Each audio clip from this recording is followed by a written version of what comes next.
আসসালামু আলাইকুম। কেমন আছেন সবাই? আশা করি সবাই অনেক ভালো আছেন। আলহামদুলিল্লাহ আমিও অনেক ভালো আছি। রোজা রমজানের মাস। আশা করছি সবার রোজা রমজান খুবই ভালো কাটুক, খুবই শান্তিতে কাটুক। সবাই খুবই সুস্থভাবে রোজাটা পালন করেন।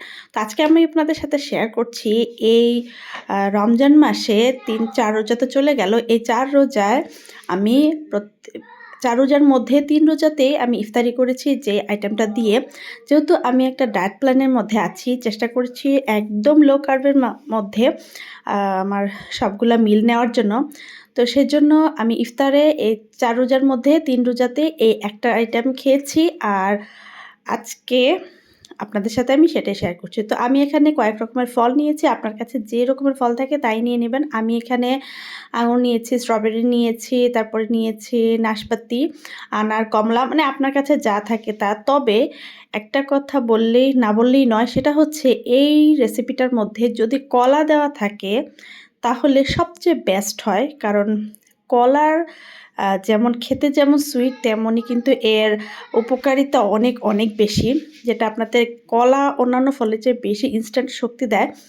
যার কারণে কলাটা খুবই জরুরি এটার মধ্যে দেওয়া। তো আমার কাছে কলা ছিল না। এটা হচ্ছে একদিনের ভিডিও, যার কারণে প্রথম দিনের ভিডিওটা, তো ওখানে কলা ছিল না। তারপরে আমি চেষ্টা করেছি কলা দেওয়ার জন্য। তো এখানে আনারটা তো খুলে দেখি, আনার হচ্ছে রক্তশূন্যতার জন্য খুব জরুরি, বাট সে নিজে এখন রক্তশূন্যতায় ভুগছে এমনই মনে হচ্ছে। আচ্ছা যাক, এক এক করে সব ফলগুলা কাটা হয়ে গেছে।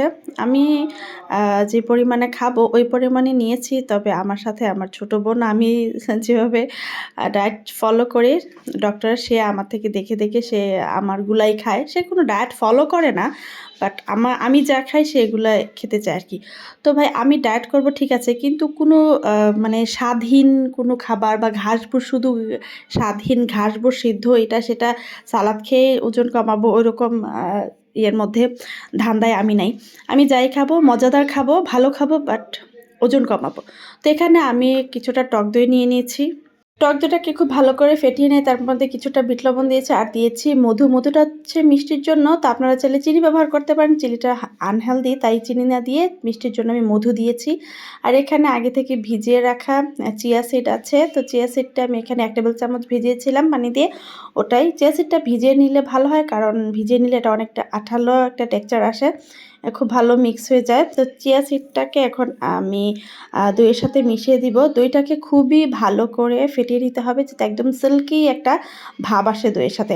আর এই দইটা আমি প্রথমে আজকের দইটা নিয়েছি হচ্ছে আড়ঙের দই, তবে আমি বাসায় কিন্তু পরবর্তীতে আমি বাসায় নিজেই লফের দই বানিয়ে নিয়েছি। লফের দই হচ্ছে দুধটাকে খুব ভালো করে জাল করে উপরের যে মালাইটা হয় এটা উঠিয়ে ফেললে লফের দই হয়ে যায়, মানে উপরে বাটাটা উঠিয়ে নেওয়া। তো যেহেতু লো কার্ব একটা ডায়েট আমি চার্ট ফলো করছি, তার মধ্যে আমি একদম জিরো অয়েল আর কার্বের পরিমাণ খুবই খুবই কম। আমি মানে এই রমজানে ভাজা পোড়াতে একদমই স্কিপ করে দিয়েছি, আর সাথে নিয়েছি মানে সেহরির সময় খুবই সামান্য হাফ কাপের মতো আমি ভাত নিচ্ছি। এটাও একদম প্রয়োজন না হলে, মানে যখন কিছুকে ভর্তা জাতীয় বিষয়টা হলে তখন আমি ভাত নিই, না হলে কিন্তু আমার ভাত নেওয়ার প্রয়োজনই হয় না। তো আমি এখন এই সালাদটাই আমি 3 দিন যাবৎ ইফতারে খেয়েছি। এতটা এনার্জেটিক, আপনি এক বাটি নিলে আপনার পেট এমনিতেই ভরে যাবে। দেখতে যতটা কালারফুল, খেতেও। আপনারা যারা এই ওজন কমাতে চান তাহলে টার্গেট হিসেবে এই রমজান মাসটাকে খুবই ভালো একটা রাস্তা হিসেবে চুজ করতে পারেন। কারণ রমজান মাসে হচ্ছে খুবই ডিসিপ্লিন একটা লাইফ চলে। আপনারা যদি ভাজা পোড়াটা স্কিপ করে হেলদি একটা খাবার নিতে পারেন 2 বেলাতে, তাহলে ওজন খুব তাড়াতাড়ি কমবে। আলহামদুলিল্লাহ আমি খুব ভালো প্রফিট পাচ্ছি।